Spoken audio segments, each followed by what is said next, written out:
with a bright smile on now. Take me in the dark, so won't get lost now. Hello everyone! Hello mga ka-beautiful! Proud to present to all of you our old house, our family's home until year 2017, and we started constructing a new house in the mid of January 2018. So ayan guys, pasilip sa inyong lahat. Bago tayo pumunta sa actual house tour ng bago naming house, my dream house, our family's home, our family's house. Napagawa itong bahay na to within 6 years, I guess. Hindi ito nakuha ng isang taon lang. As in, paunti-unti siya, guys. Hello everyone! Hello mga ka-beautiful! Welcome to my YouTube channel! If you are new in this channel, please don't forget to subscribe. And now, for today's vlog, mag-house tour tayo guys. Ikukwento ko sa inyo kung paano na-construct ang bahay na to. So, samahan niyo ko at ipapakita ko sa inyo kung ano ang nasa loob. Ano siya? So, welcome! Welcome sa aming bahay. So, ito guys, this is our bar counter area, which is di pa masyadong magagamit kasi wala naman kami naka-display ng wine. So, I have 3 bottles of wine and then I have glasses. Wala pa siyang laman at hindi naman po ako umiinom. At ang mga nakatira dito ay hindi rin pala inom. So, ayan guys. And this is our Christmas tree. Ayan. And this is our living room. Ayan, nagkalat ang mga ulan. At siya natutulong ang aming mga pamangkin. Ayan. And ito yung aming divider. This one. Ito. So, ito siya guys. Ayan. Wala rin mga nakadisplay pa. Actually, ako ang nag-design. Kung natatanong niyo kung sinong architect or engineer, wala kaming architect or engineer. Ako lang ang nag-design ng bahay na ito. Pati itong divider, which is back-to-back. Mayroon, ito yung sa harap, and then here, the back side. Ayan. So, same lang. Same lang yung ceiling. Ayan. And ito, this is our door para sa aming kitchen. Mamaya ko na ipapakita yung kitchen, which is, yung kitchen namin is yung luma pa, pero ipapakita ko sa inyo later.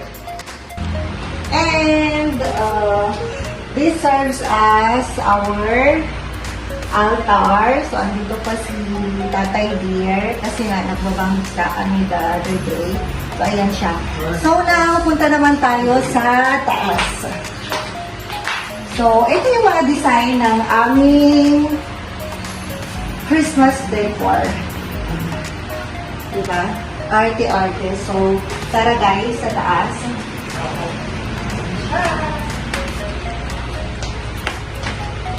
So, andito na tayo. Ayan. Hindi ko alam kung ano yung tawag dyan. Hindi naman sa chandelier, but it's like, tree. Ayan. So, same lang. Kung ano yung mga nasa living room namin, mga ceiling fan, ayun, pareho lang. And then the ceiling design also, pareho lang din. So, ipapakita ko muna sa inyo ang maliit na balcony namin dito sa taas. So, ayan siya. Medyo may kadumihan ng konti. So, ayan, mahangin. So, ayan. So, eto ang balcony sa taas. Diba? Madumi pa. So, yan. Facing the provincial road. Napakaingay kasi nga ang dami dumadaan na sa sakit. So, ngayon, medyo malamig.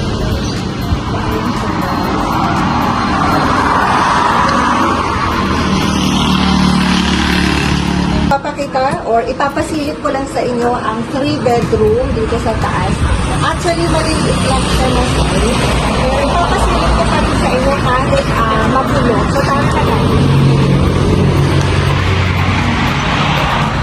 So, this is our small living room dito sa taas, di ba? Ayan. Ganyan effect. Ayan. Tapos, kapatong mo yung paa mo dyan. Parang donya-donya ang effect. Ayan lang. Tapos, ito yung center table, which is nilagay namin sa gilid. That one is, carpet na hindi pa namin nagagamit.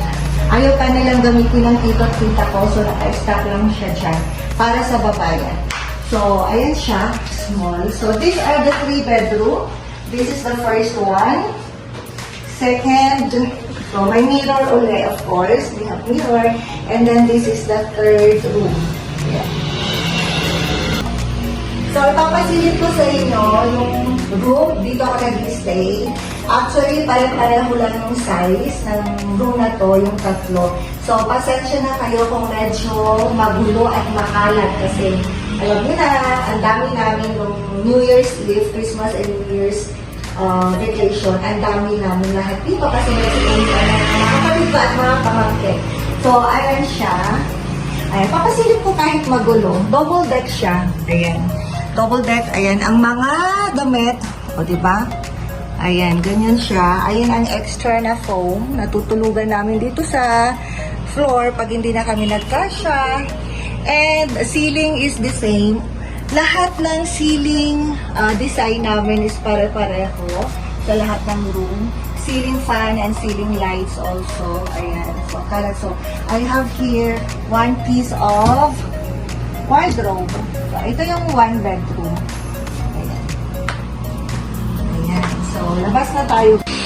So, yung second room, bubuksan ko lang kasi natutulog yung mga pamangkin ko dyan. Nakakilata sila. Hindi ko na siya ipapasok kasi pareho lang yung size. Double deck din. So, ayan siya. Ayan. Ayan, same lang. Double deck din and then 1 wardrobe. Ayan, ang kalat siya. 1 wardrobe din. Ayan. Nakalock? Ay, ito si Ikan. Oh, di ko na ito bubuksan, guys. Nakalock eh. Baka tulog yung pamangkin ko. Tsaka, para ko lang naman ng size. So, ito yun. 3 bedrooms sa taas. So, baba na tayo. At ipapakita ko sa inyo ang aming lumang kitchen.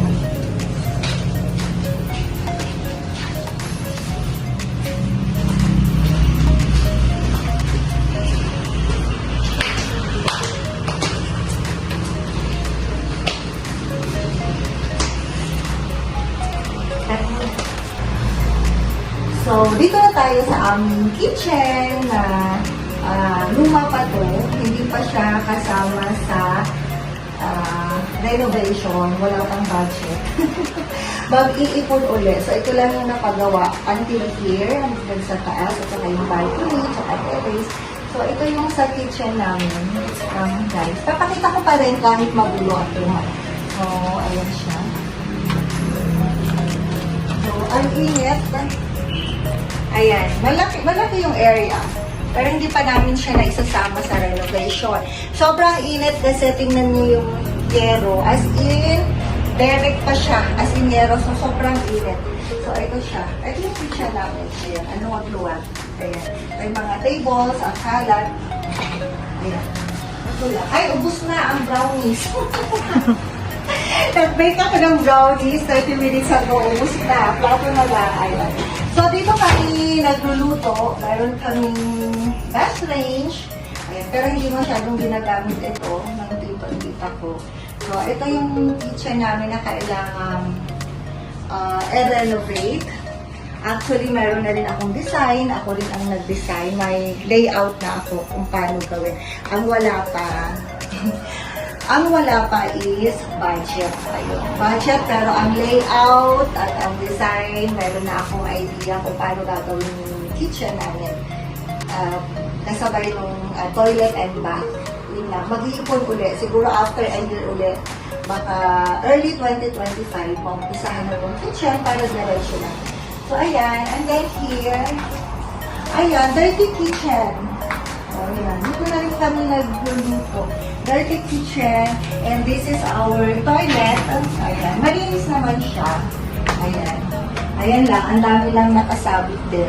Toilet. And then, dito naman yung pwedeng maligo. Shower din. Ayan, o, diba? Shower. Hindi ko na ipapakita sa loob. Simple lang siya. Basta malinis. And, ayan, dito nagluluto. So, ito ang aming buong kitchen. Kasama ang dirty kitchen at itong malaking kitchen na luma na din na hindi pa natatapos. Ito na washing machine nasa loob. So, ito yung terrace namin na dito kami nagtatambay. Dito ang magandang place na magmamaritesan ang mga magkakapatid, ang mga magtita dito. Ayan. At dyan din ang mga luggages ko. Ready to go. It's all packed. And ito yung bar counter na yours truly. Ako yung nag-design. Pinagawa ko na lang yan sa mga expert na gumagawa talaga ng furnitures. And lahat ng mga furnitures ko dyan, like yung mga center tables, and this one also, nga pala, ang aming divider. Ako rin ang nag-design yan at layout, at pinagawa ko rin siya. So, going back sa lahat ng mga furnitures namin, like yung sofa set, center tables, mga pillows, mga paintings, lahat yan, I bought that from IKEA sa Pasay. So, shipment from IKEA Pasay to our province. So, ayan, nagkalat pa. Yung under the stairs, yan, yung nakikita nyo, andyan ang mga map, ang mga trash cans. Dapat naka-close yan. Kaso nga, hindi pa tapos. Actually, marami pa akong gustong gawin sa loob for, let's say, interior designing. Ayan. So, dito naman tayo sa aming balcony sa taas na maganda rin sanang pagtambayan yan, magmuni-muni. Kaso lang ang problema dyan is napakaingay talaga kasi nga nasa harap ng kalsada at maraming mga sasakyan ang dumadaan. Andyan ang mga jeep, ang mga bus na galing Manila. Ayan, so sobrang ingay. So, ayan guys, ito ang unang pasilip sa aming bahay at hindi pa naman talaga siya totally or complete na tapos.